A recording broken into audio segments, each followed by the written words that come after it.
हूं कि हमारे जो मुख्यमंत्री बाबा योगी आदित्यनाथ जी आए थे तो सबको ऐसा लगता था कि एक योगी आया है, एक सन्यासी आया है, इसके बाल बच्चे नहीं हैं, ये मुख्यमंत्री बना दिया गया है तो अच्छा काम करेंगे। लेकिन सच ये है कि बाबा योगी आदित्यनाथ जी को उत्तर प्रदेश के बारे में ही कुछ पता नहीं है, क्योंकि वो सांसद थे, ठीक थे,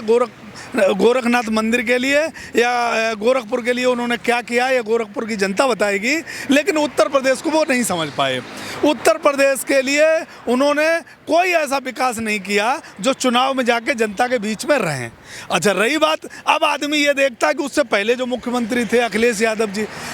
यादव जी ने उत्तर प्रदेश के कोने कोने में, हर जिले में और हर नागरिक तक जो विकास पहुंचाया है, उस विकास को लोग आज याद कर रहे हैं। महंगाई होती है, महंगाई के साथ साथ भारतीय जनता पार्टी के लोग क्या कहते हैं, आपको सुना है आपने? भारतीय जनता पार्टी के लोग ये कहते हैं कि पेट्रोल अगर डीजल महंगा हो गया है तो आप गाड़ी से चलना छोड़ दो,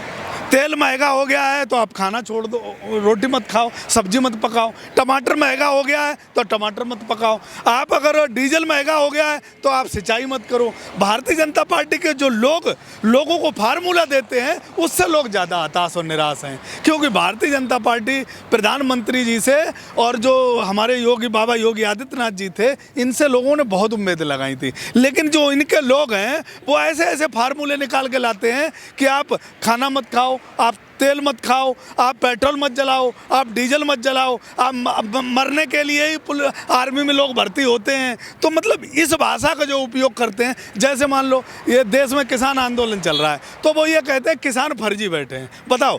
देश के किसी कोने पे चले जाओ, आपको ये समझ आ जाएगा कि हर किसान की भावनाएं जुड़ी इस आंदोलन से, क्योंकि उनका भविष्य जुड़ा हुआ है। और भारतीय जनता पार्टी के लोगों से बात करो तो वो ये कहते हैं कि फर्जी किसान बैठे हैं।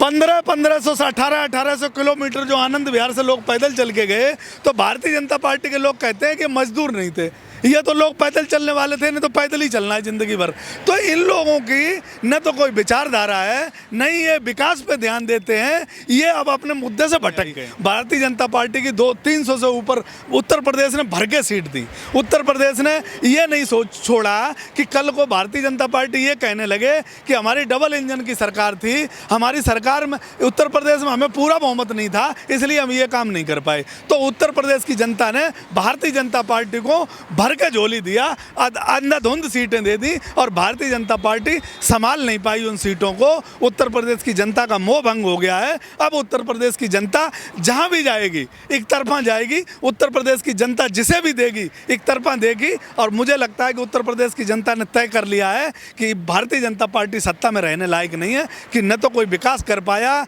न लोगों को सम्मान दे पाए, न किसानों से बात कर पाए, न देश के मजदूरों को संभाल पाए, न कोरोना काल में ये किसी के काम आए, ना ही किसी बीमारी में इन्होंने कुछ कर पाया, न देश में विकास कर पाया। और वो इस कोरोना काल में हॉस्पिटलों का तो वो हाल था कि आज भी अगर किसी हॉस्पिटल में चले जाओ तो राम राम की लूट है। आप खेत बेचो, जमीन बेचो, फंड निकालो, पीएफ निकालो, घर बेचो, बीवी के गहने बेचो, हॉस्पिटलों को चाहिए, क्योंकि सरकार का कोई अंकुश नहीं था हॉस्पिटलों पर। भारतीय जनता पार्टी अगर बाबा योगी आदित्यनाथ जी के चेहरे पर अगर इलेक्शन लड़ती है, मैं आपको कह रहा हूँ, और इलेक्शन के बाद में आपको मिलूंगा मैं, भारतीय जनता पार्टी अगर बाबा योगी आदित्यनाथ जी के चेहरे पे इलेक्शन लड़ती है तो मैं दावे के साथ कहता हूं कि किसी को कंपटीटर मानने की जरूरत ही नहीं है। अगर कोई भी दूसरे पक्ष में चुनाव लड़ जाएगा वो विजय पाएगा और लखनऊ में सरकार बनाएगा और पूरी बहुमत के ऊपर सरकार बनाएगा, क्योंकि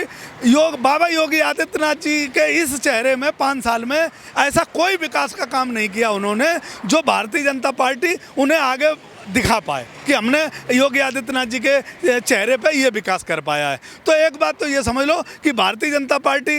बाबा योगी आदित्यनाथ जी को अगर भारतीय उम्मीदवार बनाती है दोबारा मुख्यमंत्री का, तो किसी को ज़रूरत ही नहीं है, क्योंकि भारतीय जनता पार्टी से लोगों को गुस्सा है। और बाबा योगी आदित्यनाथ जी ने सत्ता में डबल इंजन की सरकार होते जिसे कहते हैं, केंद्र में भी बैठे थे, राज्य में भी बैठे थे। अब ये लोग नहीं समझ पा रहे हैं क्या मोदी जी से और योगी जी से झगड़ा है क्या, जो विकास विकास केंद्र का और राज्य के मिलके उत्तर प्रदेश में नहीं हो पाया, होना चाहिए था ना। उस टाइम अगर 2012 की बात करो, 2012 में अखिलेश जी की उत्तर प्रदेश की सत्ता में थे और केंद्र में कुछ दिन तक सरकार 3 साल रही उनकी कांग्रेस की, तो उन्होंने अपने हिसाब से जितना भी विकास कर पाया वो आज दिखता है ज़मीन पर। लेकिन बाबा योगी आदित्यनाथ जी का विकास कब दिखेगा ये जनता के समझ में नहीं आ रहा है। तो ज़मीन पर बाबा योगी आदित्यनाथ जी और भारतीय जनता पार्टी का कहीं कोई वजूद है नहीं।